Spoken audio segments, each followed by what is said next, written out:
Serial killers hold fascination for many people. What happens in someone's life that they become so evil? What can we do to identify and stop them faster? How do we protect society from their psychopathy? Just as fascinating for me, at least, how does a serial killer find partners and accomplices to help them in their evil deeds? Is there such a thing as serial killer radar?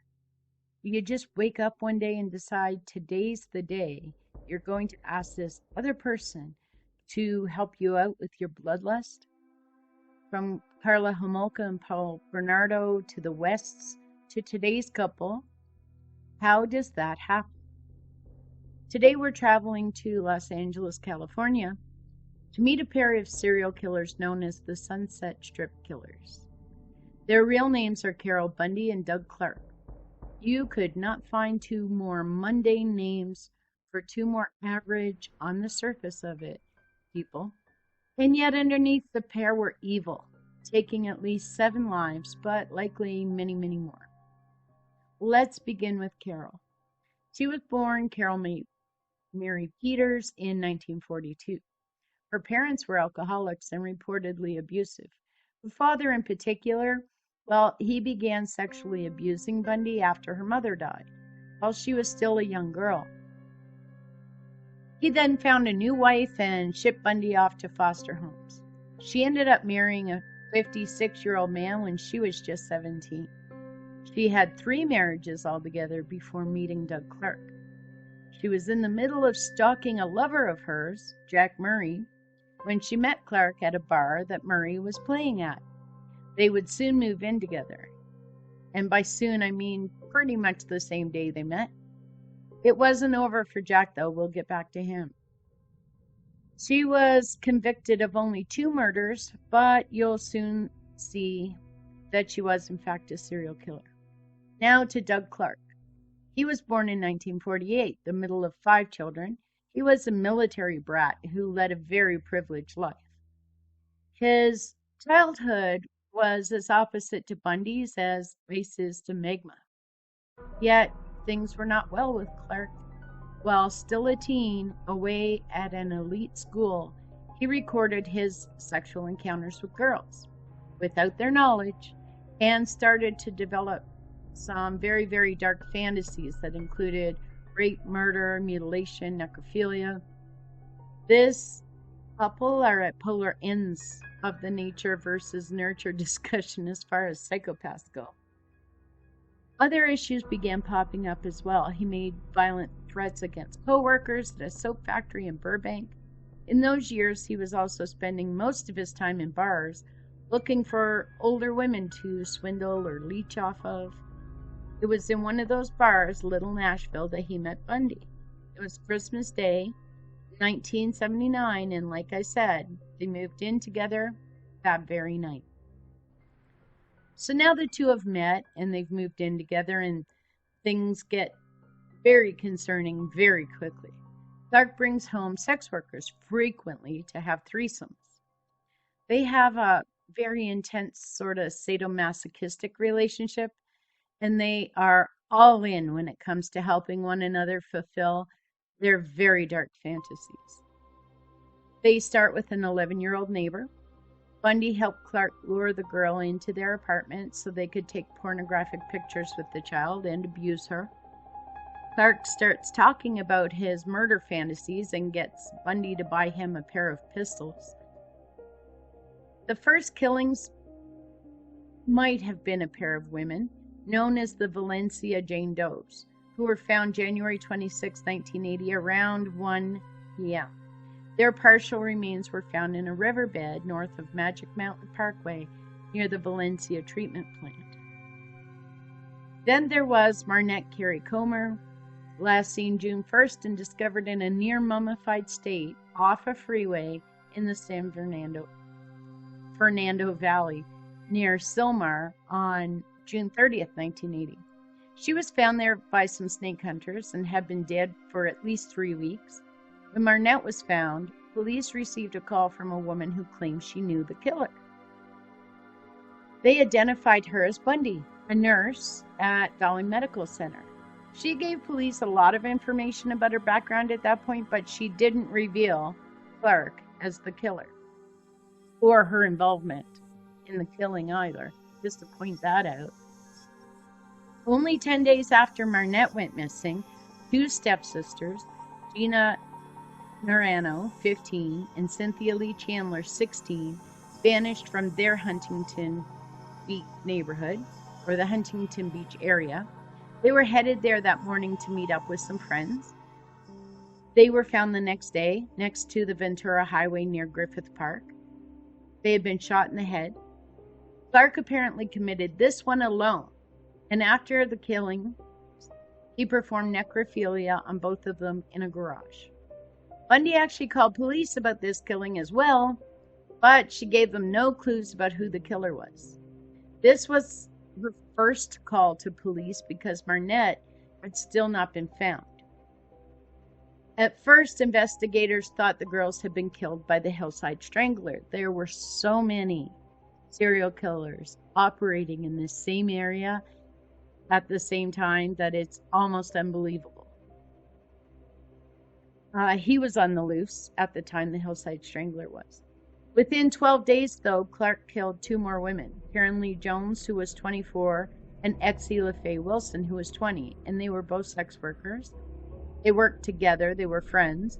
Karen was found the same day behind a steakhouse in Burbank. Exie was found later when pedestrians found her in Studio City. He had laid her body out in plain sight, and her head had been removed. Sorry for the graphics. If you think it's already sick, though, it's about to get sicker. Clark took Exie's head home and put it in the refrigerator. Bundy put makeup on it, and then Clark used the body part for necrophilia.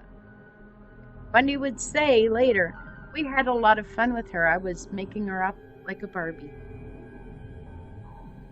After 3 days of nastiness, they cleaned Exie's head, put it in an ornate wooden box, and disposed of it in an alleyway in Hollywood. They wrapped the head in clothes that belonged to Marnette, some jeans and a t-shirt. Now let's get back to Bundy's lover, Jack Murray. On August 9th, 1980, the 45-year-old was found decomposed with his head missing in a van. The van was parked near his house in Van Nuys.